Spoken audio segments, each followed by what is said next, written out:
Hello students, अभी हम करने वाले हैं प्रश्नावली 2.1 यानी कि क्लास 7th की प्रश्नावली 2.1 का क्वेश्चन नंबर 3। देखिए स्टूडेंट्स, यहाँ पे क्वेश्चन नंबर 3 क्या कह रहा है तो चेक कीजिए।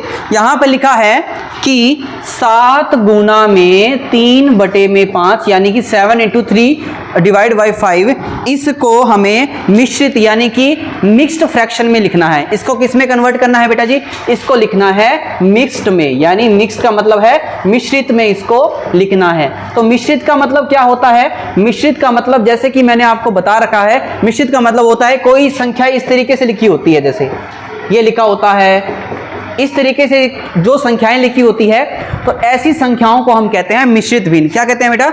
मिश्रित भिन्न कहते हैं। तो क्या इन सभी क्वेश्चन को कर सकते हैं क्या? हाँ बिल्कुल कर सकते हैं। तो चलो नोट करते हैं। सबसे पहले इसको हम क्या करेंगे? उचित भिन्न बनाएंगे, यानी कि प्रॉपर फ्रैक्शन बनाएंगे। कैसे बनाएंगे प्रॉपर फ्रैक्शन? देखिए, पहले जो सामने लिखा होता है, इस सामने वाले को सामने वाले के साथ गुना करना होता है। मैथ्स का ये रूल होता है बेटा, अगर इस तरीके से अगर आपको गुना करना है तो सामने वाले को सामने वाले के साथ ही गुना करना होता है। ठीक है, तो आप बोलोगे फिर इसके नीचे तो कुछ नहीं है, इसके नीचे कुछ नहीं है, तो हमें क्या लिखना है? इसके नीचे 1 लिखना होता है। तो याद रखना है, जिसके नीचे कुछ भी नहीं होता इसका मतलब वहां पर 1 हमेशा ही रहता है।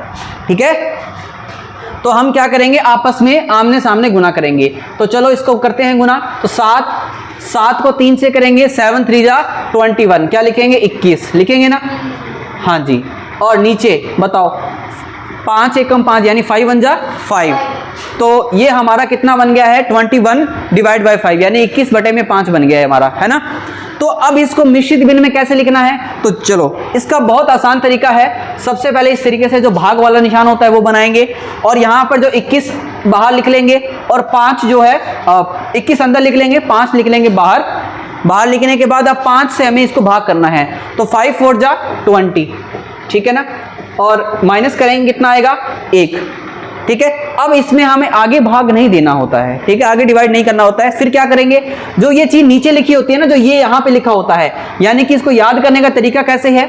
याद करने का तरीका है, जो नीचे लिखा होता है उसी को वापस नीचे लिख दो। ओके जी, लिख दिया।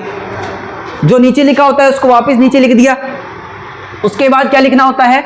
उसके बाद जो ये शेषफल होता है बेटा, जो ये 1 लिखा होता है ना, इस 1 को लिखोगे आप ऊपर, लिख दिया आपने वो 1 को ऊपर। 1 को ऊपर लिख दिया। जो यहाँ पे जो लिखा होता है ना, जो यहाँ पे लिखा होता है ऊपर भागफल, इसको यहाँ पे उठाकर ऐसे लिख देते हैं। ठीक है, तो यहाँ पर इस क्वेश्चन का आंसर भी हमारा यही बन जाएगा। ठीक है, तो ये रहेगा हमारा इस क्वेश्चन का आंसर। ठीक है, तो यही हमारा इस क्वेश्चन का आंसर है। बहुत आसान शब्दों में मैंने आपको बता दिया है।